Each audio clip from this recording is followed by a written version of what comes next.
And seem to remember you holding a stop sign at a particular moment. Just a brief little explanation if some of our viewers may not know. A few months ago, during the speech from the throne, I held up a sign that said "Stop Harper," and it disrupted the throne speech. How'd that feel? It was very empowering.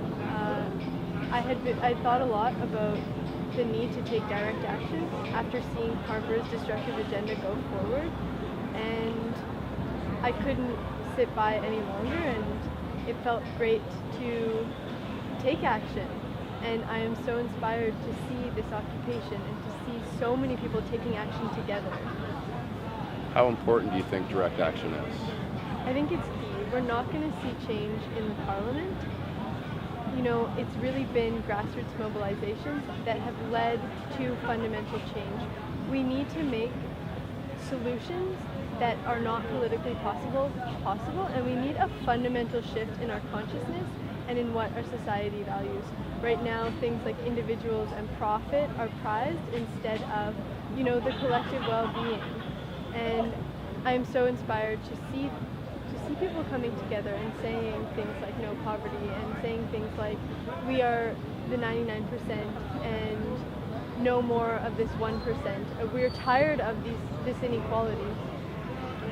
So you just got down here to Occupy Toronto. What do you think? I think this is amazing.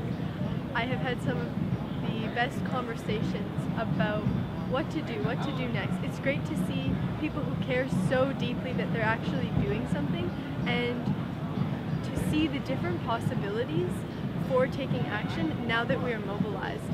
One possibility is to occupy a bank, to set up a child's care in it, to show that Harper has actually cut our social services. We had a plan for universal childcare. He totally neglected it. And so now what do people do? Where do people go?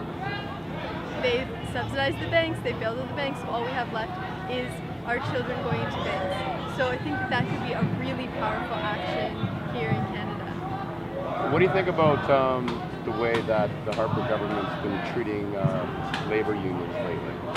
I mean, they're completely undermining the rights of labor unions. We saw with Cup W how they were undermining their bargaining rights, and this is just going to continue. This is just going to get worse.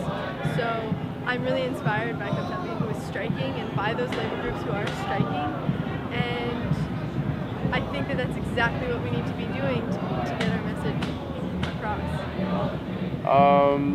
Do you think this is going to grow? I heard it's in your hometown now. Mm-hmm. Yeah, it's in Winnipeg, and that's so exciting.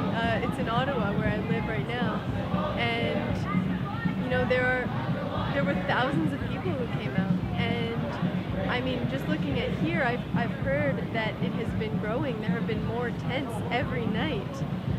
That's extremely exciting.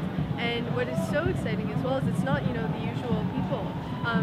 It's people of all walks of life who are coming together. New people who are coming into the movement, which is so exciting because we need to build that critical mass, and it's really showing that we're all activists and anybody can be an activist, and we need to be activists right now if we want change. So what would you say to everybody sitting out on YouTube right now? Get over here! Occupy Canada. Yeah, thank you very much. Thank you so much. Thank you very much. That was, yeah.